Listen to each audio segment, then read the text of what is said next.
We are Soft Solutions, Kate Arms, Shai Shandil, and myself, Fahd Khan. The three of us together have been coaches in different ways. Kate is more of a professional coach, has also been exposed and been working in the Agile world. And then Shai and I are more in the IT delivery and Agile coaching in general, and delivery, of course. We are here today to walk through a portion of a workshop that we're workshopping with you. And this is a part of a course, a larger course you'll hear a bit more about, that we're building and have built most of. And we would love to get your experience and kind of see how this works for you. One of the things that we have observed as coaches in the market, and I think this is true for a lot of you, is that organizations or senior management organizations will speed up, scale, do more, be agile, etc. But what they end up not doing as a result or in that process is equipping middle management and leaders of many of the doers with the tools, the set of training, the awareness that they need to have to lead other people through that change, and also lead themselves through that change as well. And so we're trying to do something that will empower and equip them from feeling powerless to be able to get a little bit of unstuck throughout that process. And so that's what we're here to do today. Shai will tell you a little more. Okay. So I'm assuming some of you guys, all of you guys, all of us definitely have heard the phrase, "they just don't get it." Could you keep your hand up if you said it? All right.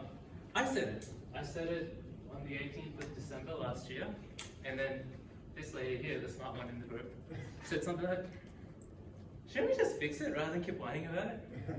And so my Christmas was gone. And we started thinking, how do we solve this problem? What are the levers we need to solve this problem? And what we landed at is, well, they do get it, they just don't understand it. And maybe that's the thing that we need to help. So fast forward a little bit, what we decided to do was build out a 3-day course on leadership for technology. So tech professionals that, we live in a different world than technology, okay? We're slightly different. And what we wanted to do was target just those kinds of people. Today, what we're going to do is workshop and beta test one module of 6, is it? 6, yeah. The one that we thought would be most interesting to you, and also the one that sort of makes us feel a little bit like, I wonder how this will go. Yeah. So we came to a friendly group to hopefully get that feedback. So as we go through things, you guys will say things, think things, feel things.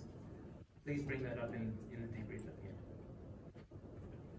Yeah, so extra piece of context is a lot of what we're going to do today is stuff that I came in with subject matter expertise on. So this is really new in terms of leading it for Shai and Fahd.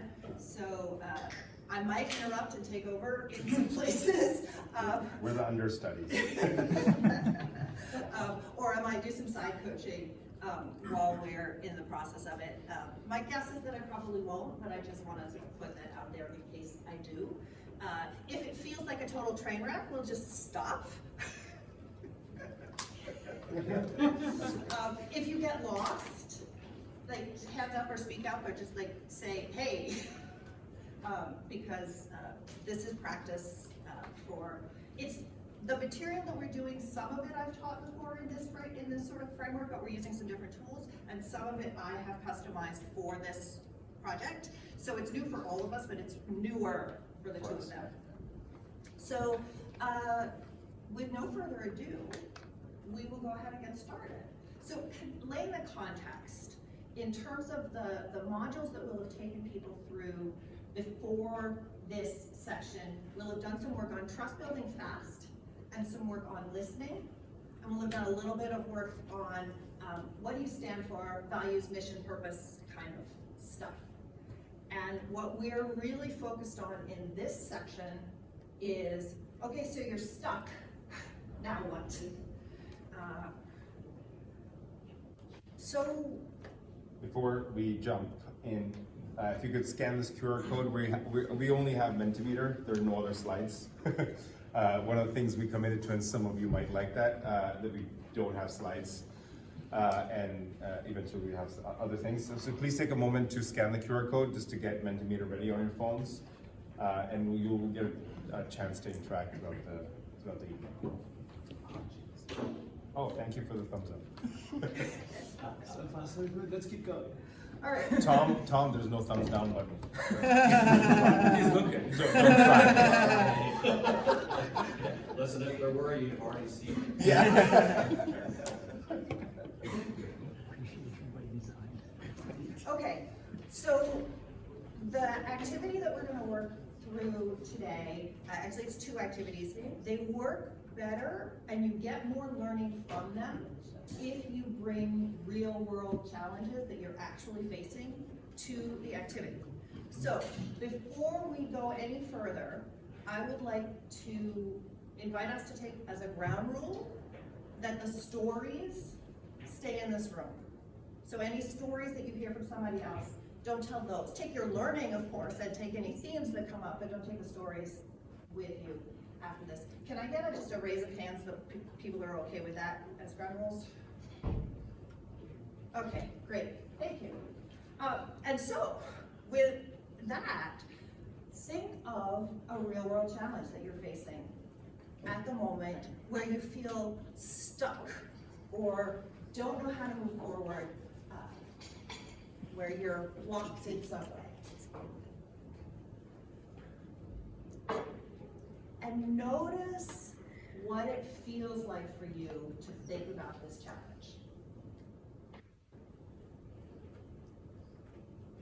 As you think about that challenge, think about how do you feel when you are stressed in general. And you could supplement stress with another term like stuck. Feel like I don't know what to do. Also, I'd invite you to think about physical sensations that you feel in your body when the word stress or stuck or something like that comes up. Now, please take a moment to punch that into the Mentimeter, please. Try to use one word. It is a word cloud, so it will look funky if you use phrases, but think of words. If you haven't, there's also the code up there for those of you that cannot have don't see the QR code anymore. It's still on the main page. Menti.com, the code. Can you try refreshing? Is it doing it? I can. There she is. There you go. Yeah. All right. Yeah, and feel free to put in several responses. Think about physical sensations too. I see pit in stomach. Great one, thank you. Some more like that. You can answer more. You can answer more than once.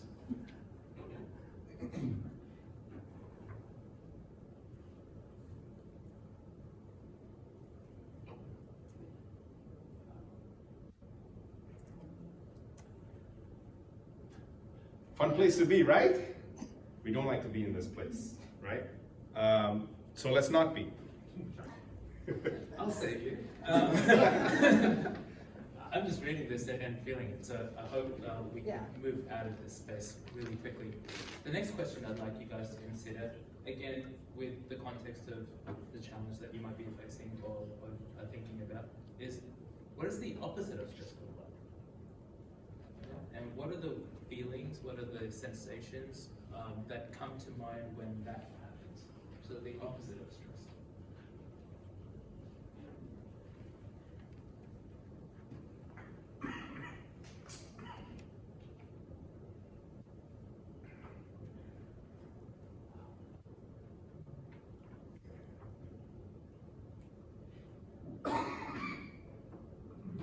Of course, a group of Agilists is going to say flowing. So good.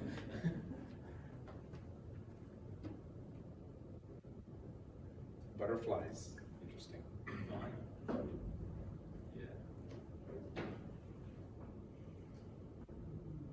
Okay, crinkled eyes. Crinkled eyes, yes. So good.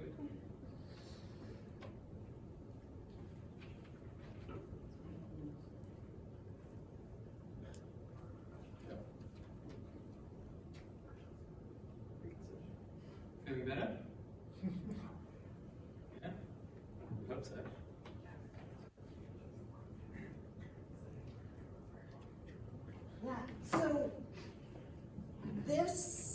of words is more varied than some of the words that show up when people talked about stress. There are more different words up here. And that's my phone, apologies. And so one of the things that is really valuable if you're taking this conversationally to other people is that the range of vocabulary in this opposite of stressed place has a tendency to be bigger. There tends to be less shared vocabulary around it. English doesn't have a lot of really great words for sort of this physicality of this opposite of stressed piece. So there's more variety here than others. Okay, so this distinction between stressed and not stressed ends up being really, really powerful in this moment of trying to get unstuck when we're faced with a challenge. So the next slide, and we're going to do the same thing with Mentimeter, but you're going to get a bigger text box because you might need a few more words. What are the activities or situations that help you shift to the opposite of stressed place, or that help you have that experience of the opposite of stress, that happy flow, crinkled eyes, joy, empowered place? You can describe it, list it, you should be able to get multiple answers as well.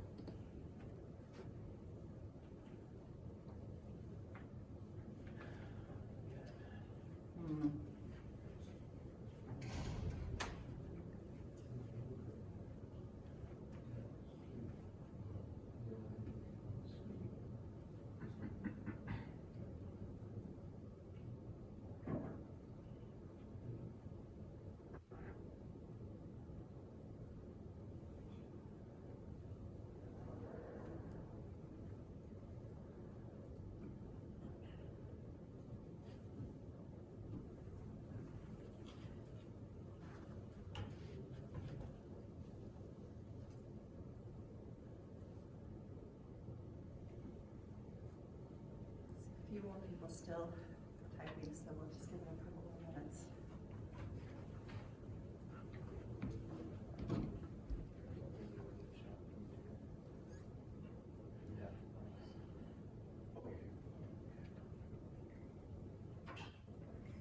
Right. Reminding myself of objectives, blank game for a teaching moment. Physical exercise, career goals, comedy, talking with a coach,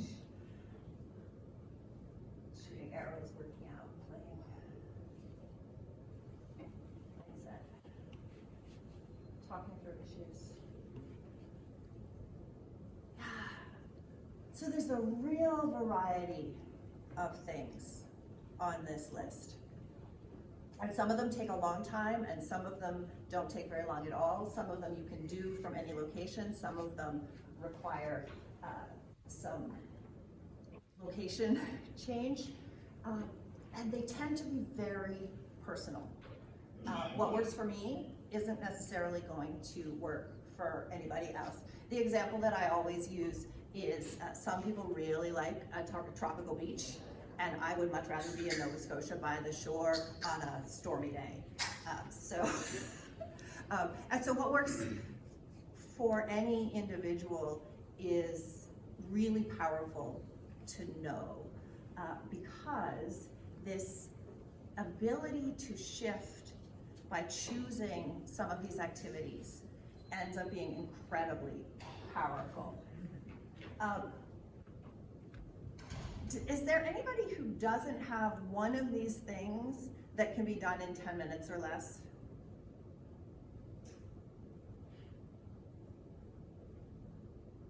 I can tell you it's not an Agile ceremony.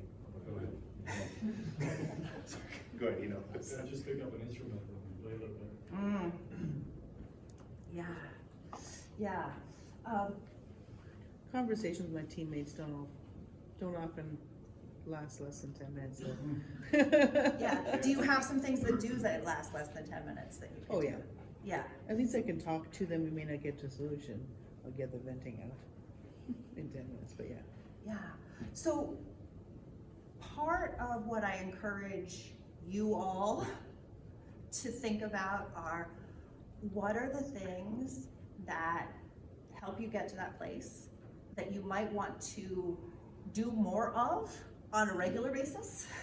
Just add more of, because if our baseline is more not stressed, we're less likely to get to that stuck place in the first place.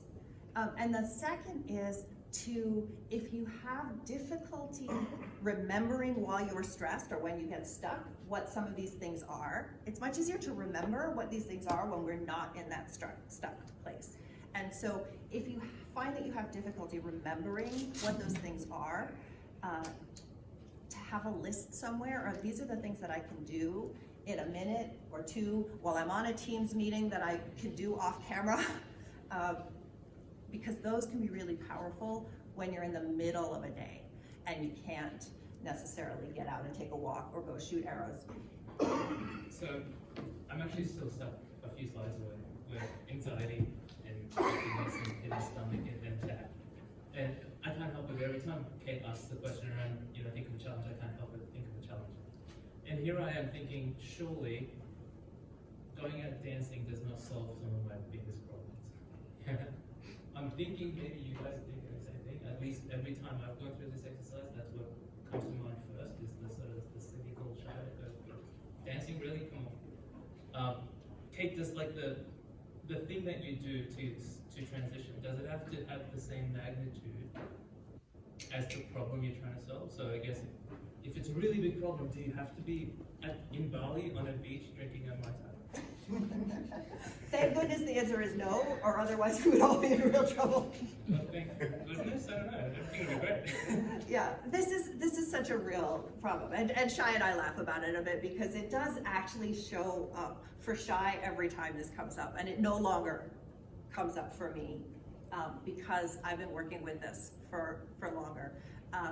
And it's the shift that matters, because when we're stuck, when we're in that stuck place, when we're in that stress place, our thinking is closed, and the solutioning that we're gonna do is not gonna be creative. It's likely to land in the blame space and the I can't do anything about it because they caused the problem space, or I'm just gonna put my head down and not do anything about it and hope somebody else solves it kind of space.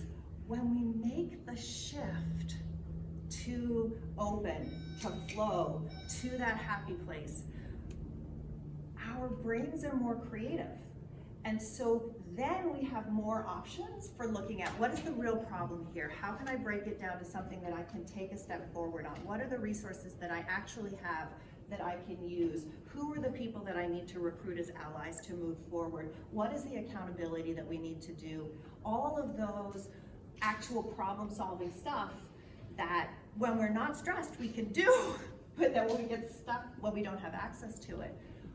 So the crucial bit is the making the shift so that we're in the mind space of being able to then do the problem solving. One of the things we fall into too is this, and I've been recently exploring this a lot in the podcasts, is around leadership. So we fall into this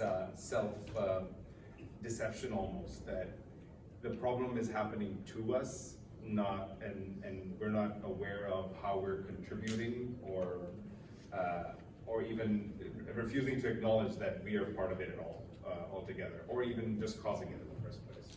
So that's the other thing, sometimes taking a break from that, or being in the mind can help you step away and say, let me go to an activity that helps me feel energized, revitalized, etc., so that you can start to look at it objectively.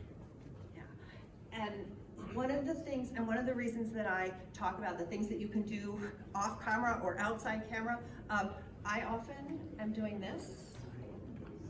This is actually a thing that I developed, that I dance, and I dance to relieve stress.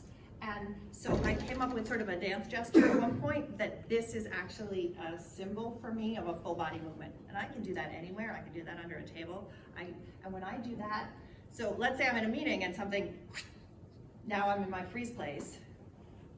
I can do that under the table to bring myself back, and nobody sees that I'm doing it. And so it's really powerful to have some of those tools that are really small. The more the challenge is, the harder it is for that to work. But with time, it happens.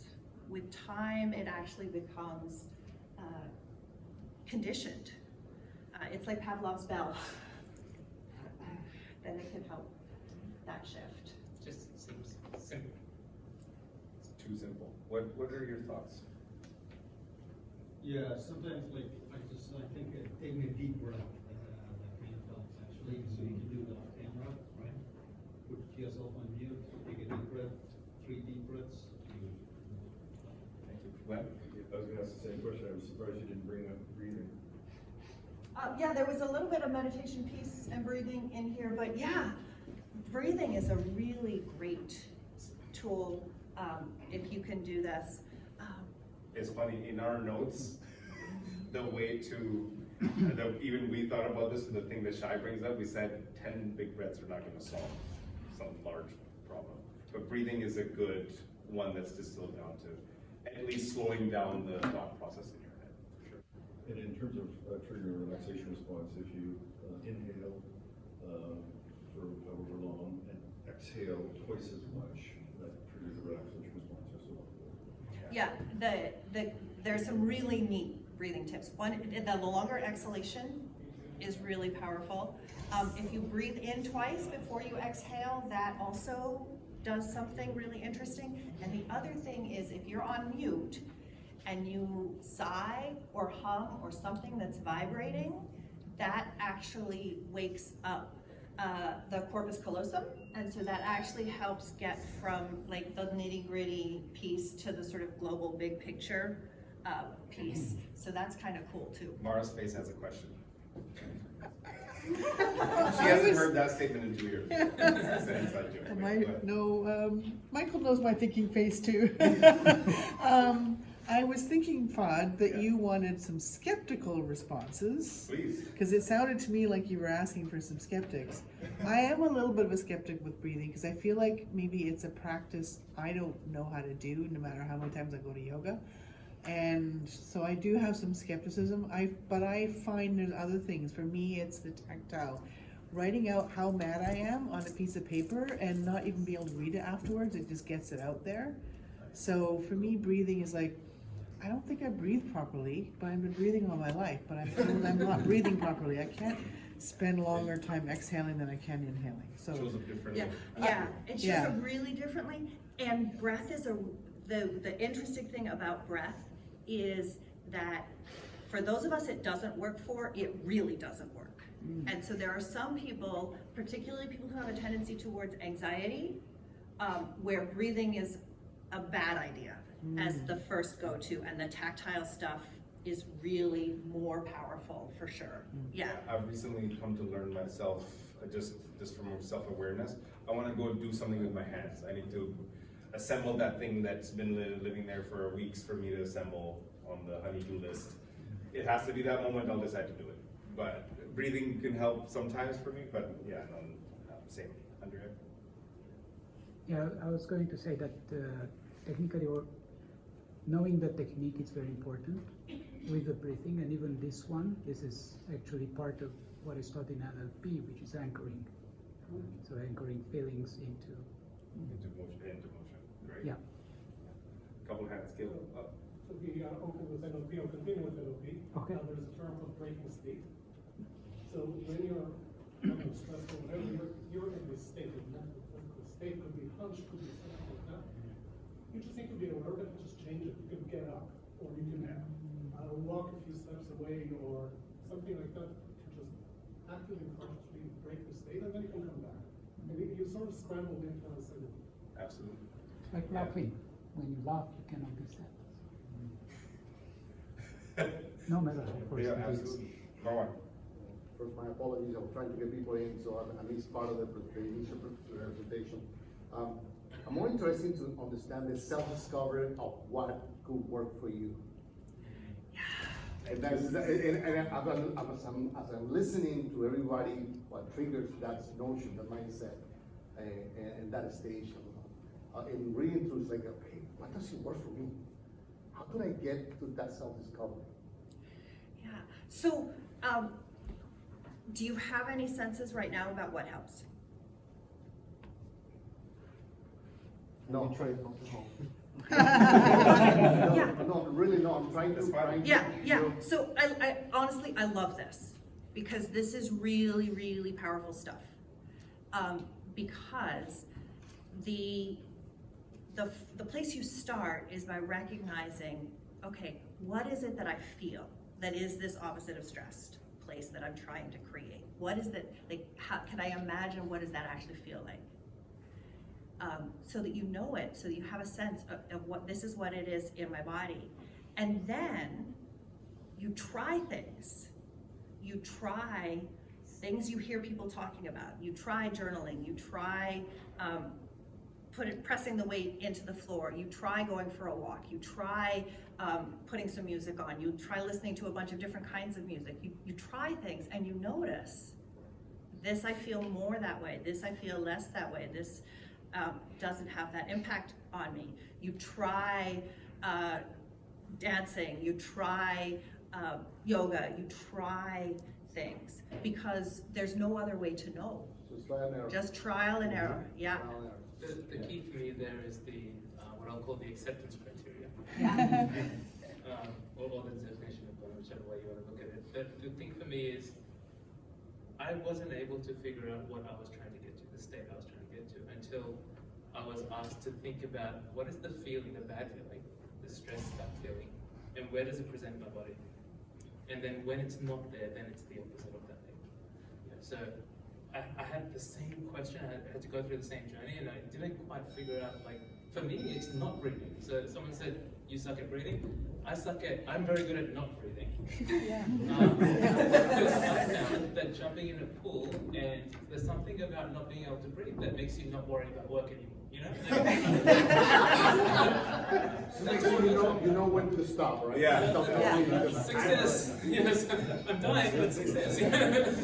Yeah. We have One of the other things that's really useful is the external manifestation of being in this space is that our facial muscles relax and our eyes light up and our shoulders have a tendency to relax. So if you have somebody who knows you well, just say, when are the times that I light up? When do you see the smile in my eyes? And other people will have seen things that you might not actually have put together as, oh, this does this for me. Yeah. I'm wondering, what are you trying to do here?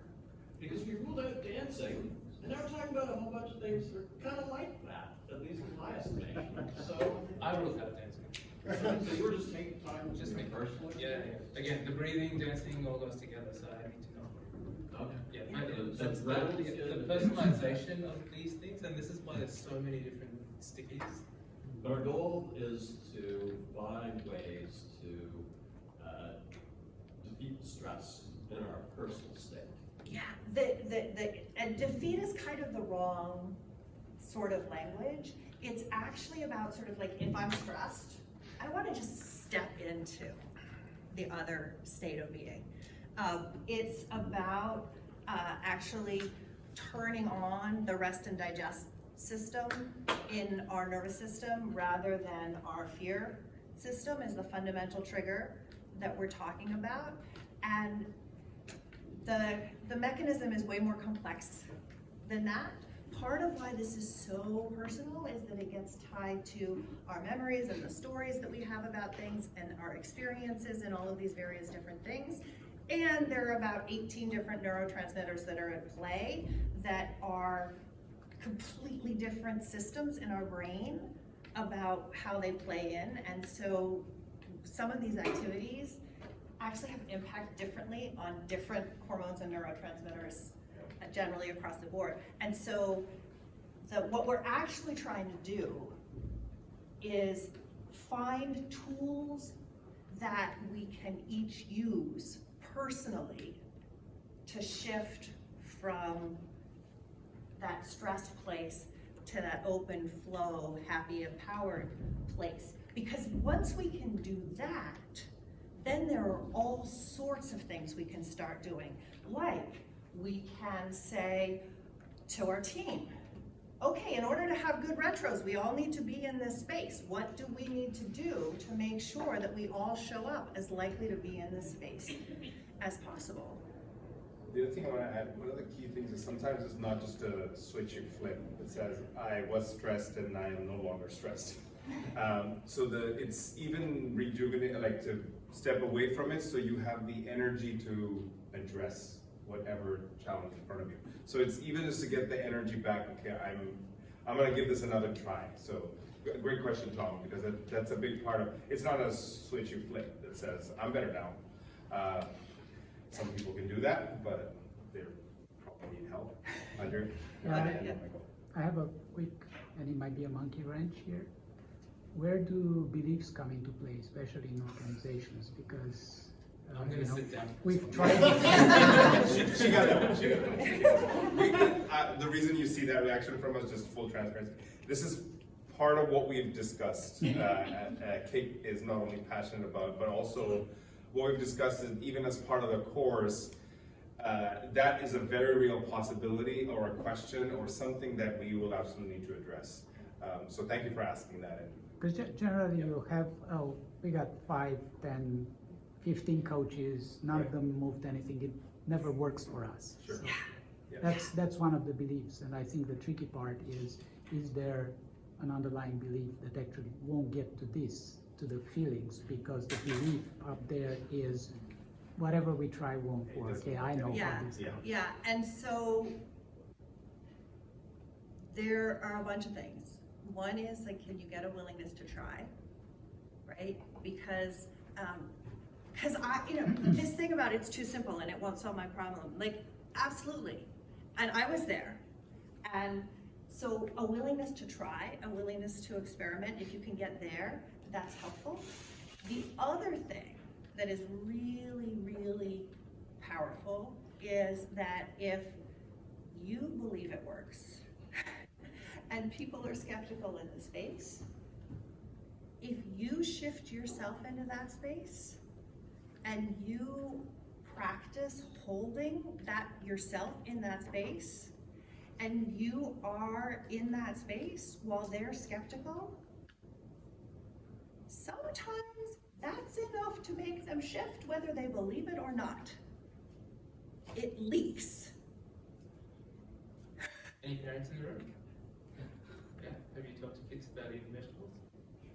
Yeah. When you don't like vegetables, you don't actually sell that particular piece of information. Do you? But when you do like vegetables, somehow, some way, they tend to be okay with it. It's just there. Yeah. It's more than that though. It's that, and I will get you. It's that if I have shifted myself to that space, my eyes are lighting, my cheeks are relaxed, my shoulders are down, my voice is deeper, my breathing is fuller. There are more harmonics in my voice when I speak. And if you are in the room with me, there is a part of your nervous system that is doing threat assessment all the time, that if you have any reason to trust me at all, is going, she thinks it's safe here. Her body is telling my body that it's safe here. And so that all happens unconsciously. These are not the droids you're looking for. These are not the droids you're looking for, absolutely, yeah. Is it similar to, I have a colleague that I used to be on a board with who was super negative. She was just in a bad place in her family situation at the time. And everything was like, poor me, victim, victim, victim. And then I came across her in a different context, working on a different committee years later, and I thought, oh man, not her again. She was like Miss Negativity. And she's not as bad anymore, but also whenever she tries to complain about so-and-so or this person or that person, I just kind of go, yeah, but let's talk about this. And how are we gonna move forward? Because she has some great ideas and you wanna work with her, she's super experienced. So I sort of try to not ignore her things, but just kind of say, that's not relevant right now, let's move on or something, I don't know. Yeah, It's sort which of is- not be sucked into their negativity kind of thing. Yeah, it's that Yeah. place of you being in your place of openness and holding to it and letting them be upset about it or whatever their negativity is. If you can hold it while they're doing their thing, you can then have that clarity to hold that sort of boundary, and then you can make choices like, can I distract them? I mean, we do this with kids all the time. When they're upset, is try and distract them. And so, yeah, absolutely. And the other thing that you're pointing to is that for each of us, this is contextual. Each of us have places where we go to that stress place and we live in that stress place and we are negative, and we all have people, places, situations that bring that out in us, and people, places, and situations that don't. And we change over time.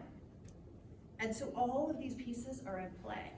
And this is one of those places where one person can do a surprisingly large amount, but a critical mass of people can do even more, because let's say the three of us are having a bunch of struggles, and on Monday, I'm having a shit day. Those two can get me out of it.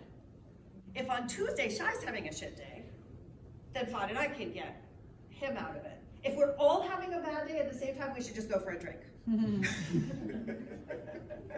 But I haven't done Or that shooting yet. range. Just saying, like, it hasn't gotten that bad, so it's working. Nobody put alcohol up on the board. nobody put alcohol out on the board. I think Mentimeter's set.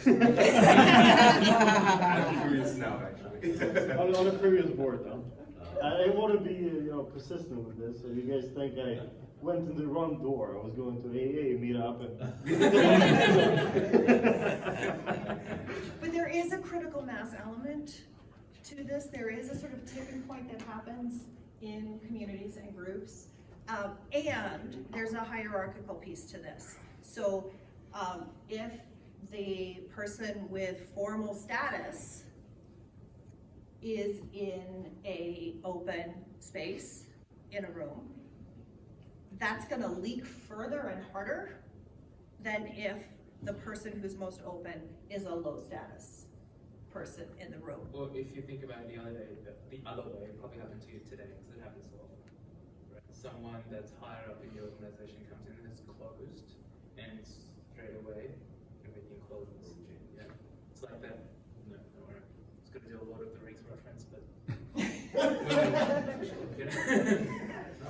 but it happens, right? But the opposite is also true. If someone that has that stature, let's just call it respect, it doesn't have to be organizational relevant, walks into a room open, then you kind of feel like, oh, I'm free to be safe. It's regardless of the type or hierarchy you're in. Yeah. Yeah, and so for those of us that take a coaching perspective, often that is the most important thing that we do, is walk into a room where a team is struggling and just be open and just ask questions. Okay, what's going on? How do we pull this apart? And walk into the hard problems with this space of openness. And that creates more willingness in the room than was there before we came in. And it's easier for us to do from the outside because we're not under the same delivery pressure that the people who are in the room are. This stuff is all easier when the stakes are lower.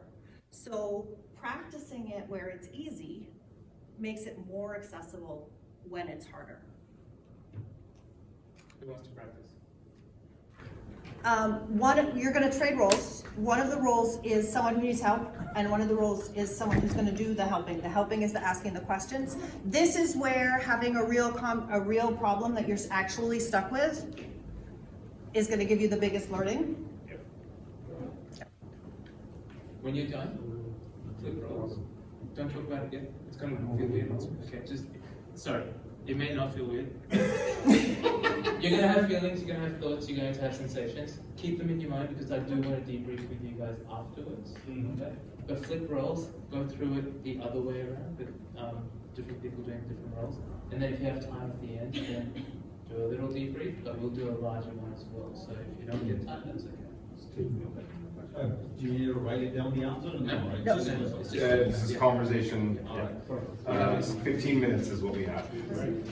What was that like? Yeah. Tom? I enjoyed it. I thought there was value, but I did get to the last question and think, was this really a conversation? Okay, I think the answer is always no. Which part did you enjoy, the answering or the asking? Or both? Well, both. Both. More the answering, I guess. Yeah. This was more free form. Sure. And, otherwise, I'm biting my tongue the whole time, right? You know me, I'm all shy and everything normally. Yeah, what's hard about having that position of I'm just asking these simple questions? You can add anything. This is the problem. When the person trying to answer it, you want to ask additional questions, but you can. This is the problem. Yeah. I think it's an exercise in this. So there absolutely is a listening component of sort of you can let it land, which we did not actually ask about. And so what did you learn about listening doing it? Well, you force yourself to listen, as opposed to, as you were saying, push that extra question. Because the minute if you want to push that extra question, you now realize that if I'm going to get this done, it's going to derail and shoot off the track. Leading the witness. Mara. I had a slightly different experience when I was the questioner. By the time we reached like question 5, like she'd already answered it once. So I wanted to skip question 5 and 6 to go right to 7. So kind of when I asked 5, it kind of like she went back to her first question. It didn't really take her deeper. She was already quite sure. Which is question 5. What do you want? What do you want? What do you Yeah. want? Yeah, Yeah. yeah. So she already was there had a any more clear- nuance to it when it was asked the second time? No, yeah, because the 3 and 4 had kind of covered the 5 when I answered. Yeah. It was already pretty clear what her problem was, I think, maybe? Yeah. I had the opposite. Oh. I found that those questions where it was kind of a restatement or kind of felt like it might be asking the same thing, Glenn actually did dig deeper and kind of made something out of it. And that part I really enjoyed, actually.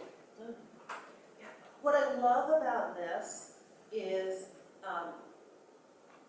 that the power of this process is in what happens on the other side. And as the questioner, we just sort of have like that, it's that place of like, I don't know what's gonna happen, I'm not in control of it, I'm just gonna sort of walk through and see what happens and just keep going through, which is a very strange place. Imagine that you are in a one-on-one with someone who reports to you, and you take this place of, I'm just sort of gonna walk through this process because I know that this will help them sort through the problem in a way that it leaves them empowered to do something about it. It won't be like, I've imposed my solution on it. It's a very strange place. If we think that we were promoted into this position because we were good at doing their job, it's a very, very strange place to sit. Yeah. Also, Rob, Shaheen, Oh, sorry. after your comment, yeah. also just because the answer seemed like, that fifth question seemed like I've already answered it. When she asked it, felt a little robotic and as if like she's not really paying attention to what I just said. Yes. Rob? Yeah, I found it, from my perspective, felt a little awkward and to the point of audit because the questions, as a questioner, I'm not even sure what they mean myself. So it's better, you almost come up with your own questions or you do them on the fly so you kind of feel out what you're trying to get at. What impact did it have on your partner that you were asking these questions even without you having sort of a context there? Funny thing, both, especially to number 7. We're kind of wondering what does that mean kind of thing. Exactly what kind of get at. So there's a bit of disbelief on both ends kind of thing. It's a new technology called artificial dumbness. Just ask the question as it is. Yeah, I mean, what's really fascinating to me about that particular question is that's the prioritization question that we're asking all the time. Right? Like that is the hard question that we are trying to get people to answer all the time. You have so much capacity, there's always more work to do than there is time and resources to do it. If you say yes to anything, you have to say no to other things. The fact that that is a hard question to answer, I kind of love that it showed up here. Thank you, Jean. So I'm going to ask my question in two ways. Like one is nice way and one is very nice. So the nice way is that what was missing that you added the number 4 question to MBS list of questions? And the not nice way is that how dare you add one question to the 7 question list that you added? So we did 2 things. The question number 4 is going to this place of how can we help you make this shift from stuck to not stuck? The MBS question is, no, the MBS question is how can I help? And what happens in the how can I help question sometimes is that in a situation like a one-on-one with your manager, that how can I help question can often be used to shift the conversation to, oh no, this is the manager's problem. Yeah. And so what we did with the question was make sure that it stayed with the person being helped problem. One of the things that we did also was the what do you want question. We flipped where it showed up, because if you can make that shift to the unstuck place, what do you want might elicit, actually I need you to talk to your boss about this. And so there's room in the conversation for there's actually stuff that is not within my purview that needs to get done, but it may be I need access to that system, or it may be that I want to have a conversation or get a different kind of project, or there are all sorts of things that can come in that question. So that's one thing we did. And then the other thing is MBS has 7 questions, and we added question 6, which is the taking responsibility question, which is the shifting it out of blame question. What can you do about it is that you might feel trapped, but even within the constraints that you have, there's probably something that you can do. What can you do about it? To ask that directly. When people are feeling trapped, that can be a wake-up call. What's MBS? So it says here, adapted from the coaching habit, say less, ask more, and change the way you lead forever by Michael Wangestaniu, MBS. Not Muhammad bin Salman. I was giving you a referencing that, right? Yes. Yeah. And it's a great book, and these questions, it took, I thought really hard before editing the questions, and you just heard why I did it.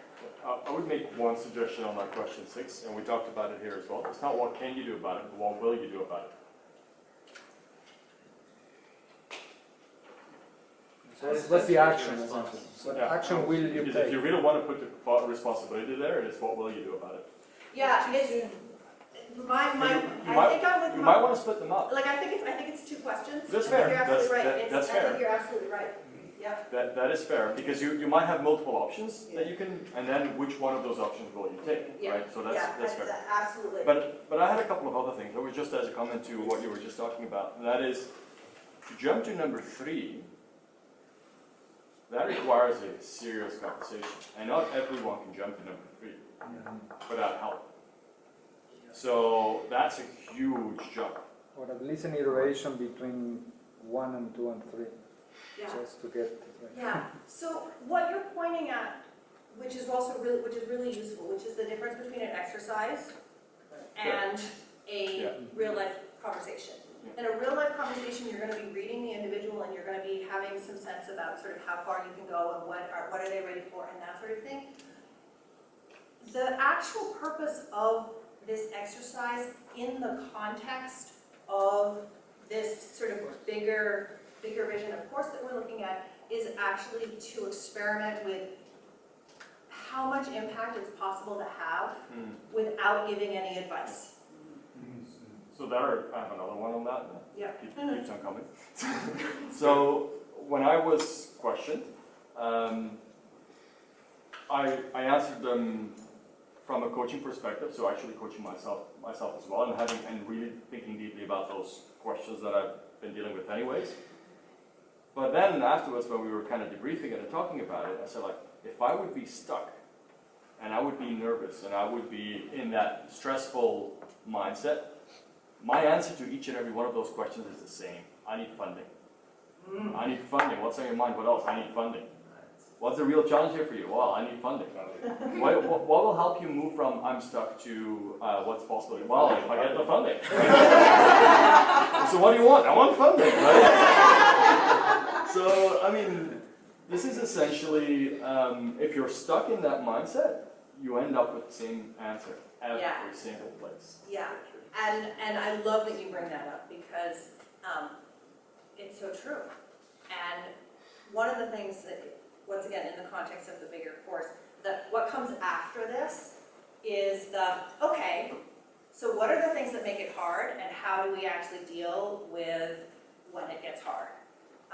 Because you're exactly right, if we can't make that shift, actually, we need to stop until we can make that shift. If we can't make that shift, we can't actually make progress. It's also an indicator, something we can do or not do. Yes. Gentlemen, but I can't see your name. I'm Rahul. Yeah, please. So, I slightly beg to differ. These are so powerful questions. I have been in 30 years in investment banking and sales and business development, and myself doing training for the entire team. But such powerful questions, as you mentioned, that instead of taking the ownership as a team leader, you are giving the ownership to that person. And once we reach at the sixth question, what can you do about it? My problem was same, funding and resources. But when I reach the sixth question, what is stopping me from funding and resources? What's within your... What am I doing to arrange those fundings? What am I doing to have those resources? So immediately, I started dropping down. So I took a lead. Okay, this is the sixth question where I should do these 3, 4, 5 things and how creative I am. Beautiful demonstration of the difference between being in that stuck mindset and being in that open mindset. That the questions are powerful once we've made that shift. And the questions don't get us opened if we're still stuck. What a beautiful demonstration of that.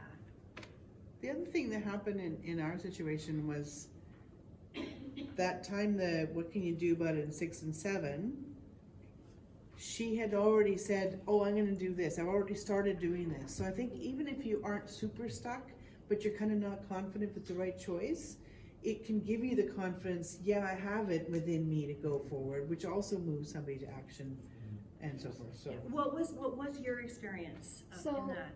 When we were reflecting after the exercise, I told her, I'm like, yes, I've started doing, what I'm supposed to do to get out of the situation or challenge, but I've not verbalized it until now. So just saying it out loud kind of helped me realize that, okay, I think I'm on the right path, or what I'm doing is correct and I should continue, or maybe I can pivot, right? But I think just saying it out loud even helped. So, So quick question for those who are answering. I know everyone did. Do you think you'll be thinking about your answers in 48 hours time? Yeah. Yes. Right. So we're not here to solve the problem today. The person asking the questions, artificial dumbness, definitely not solving your problem, but it's giving you the ability to solve the problem just by catalyzing this. That's the key though. This is where I came from. And the funding thing, I love it, except for the and what else, because you can't say funding and. Like it's just that, right? So that's where, when these guys were doing it on me, I cried because I couldn't answer the question. Actually did. Rak, you had a comment, we kind of missed you in the order. Okay. Sir. Yeah, is there a reason why you are not asking what do you need? You are only asking what you want? Yeah. What do you want? is looking at, if you think about, it's broader. It's like, if you think about OKRs, it's more in objective land than in KR land. What do you need puts us straight back into stress mode. What do I need? What do I want is like, I've got this desire and I've got this sort of possibility piece. It's more likely to shift in that place. Guaranteed? Absolutely not. More likely? Yes. So also need is something external that you need to get. Want is something that you can maybe do. Andrea, you're smiling. Yeah, I'm smiling because I heard this discussion about wishes, wants, needs, and the way to put it is very simple. It's when did you stop believing in Santa? Because then that's where you write those things and expect them to come from the North Pole to the chimney or the fat guy. Yeah, and there's this thing about needs. We've got so much pop culture language about needs right now, and so much. If we talk about community building, some of the most powerful community building, some of the most powerful sort of team building opportunities is in that place of, this feels like a need and we aren't actually able to meet this. How do we deal with our grief and our disappointment? That, like, being able to talk about this feels like a need and this disappointment is often a place where there's some community building possibility that very frequently gets skipped over. And I think there is another power which is usually the best in people comes out when they are contributors, and that's when you actually take responsibility on doing something. Yeah. That's what One of the things. it empowers. Yeah, countless times I've either coached a scrum lead or someone in the team. They're saying, "Oh well, I don't know. I need to ask permission." I'm like, do you really? Because it's this assumption that I'm powerless. I don't have authority, and because I'm really low on the Outlook hierarchy board or whatever. It's an assumption. There is still something you can do to contribute that is within your means. So yeah, thank you. So something I observed is all of these are what questions, and to the point of funding, for number 4, what will you help move from I'm stuck to what's possible here while getting funding? But instead, if we had a how question, so how can you get unstuck? And then they'll have to come up with solutions on getting the funding instead of just answering, I need funding. I think it's the 6 that gets you there without the how. True. I think the what will help you get to action faster than the how. I think so. That's my gut. Elaborate. How? How is more abstract. It's just that little bit more concrete, right? abstract, and what is just a little bit more concrete. Yeah.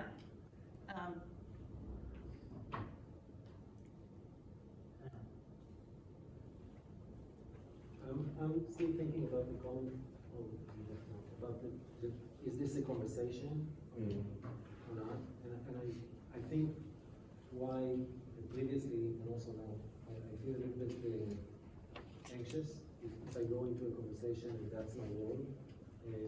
So first of all, Martin was great, even though he was just asking questions. Like you said, the conversation was flowing maybe too much, so we didn't get an answer to answer. Chance to answer, sorry. But I'm thinking, my struggle is how do you prepare for this kind of, how do you prepare the other side for this kind of conversation? So for the long. Yeah, it's a great question. So there are a couple of things. One is that if it's a high trust environment, you just try it and you see how it goes.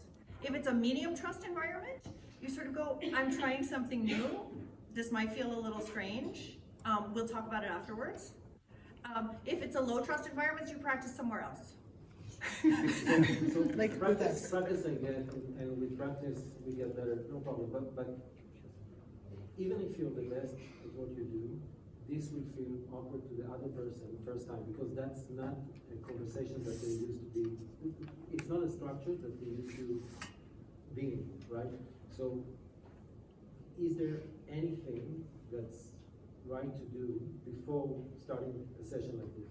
Maybe even just saying, we are doing coaching now, and I will ask you a bunch of questions. I don't know. Yeah, so what I would offer to you is whatever you need to do to start the conversation from that open place, do that. And if that is, for this period, I want to try a coaching approach to the conversation, and we can talk about whether this was working later, do that. I have conversations like this all the time that the other person doesn't realize I've had this conversation with them. We did it before when we talked about a train wreck.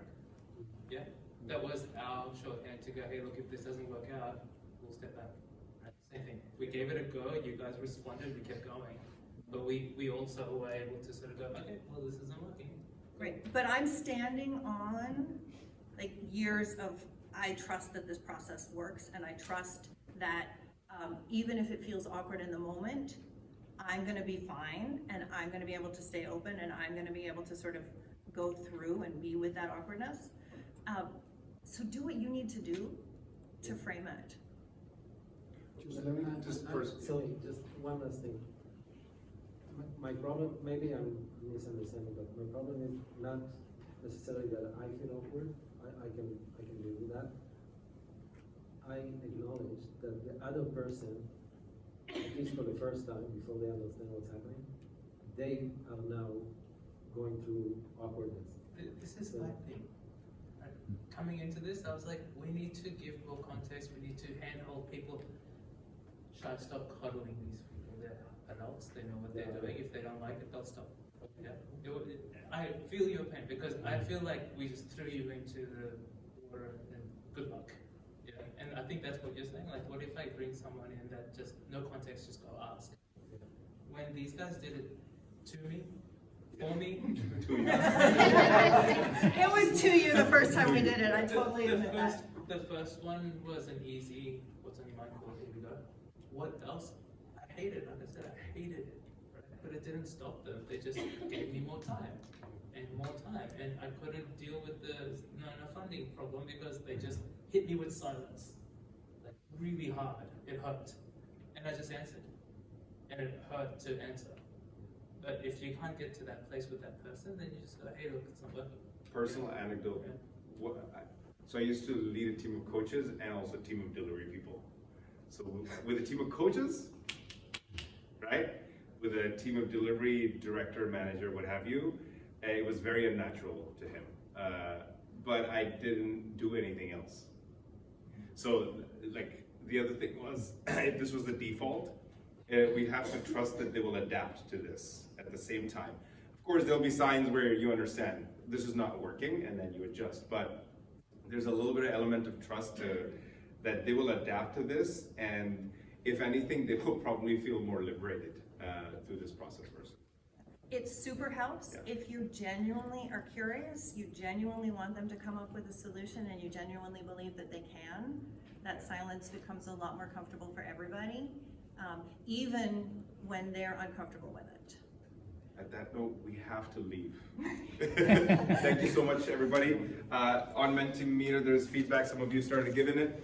It should be loaded already in your browser, so please take a moment anytime today to do that, to give your feedback. Thank you so much for all your insight. Thank you so much, everybody.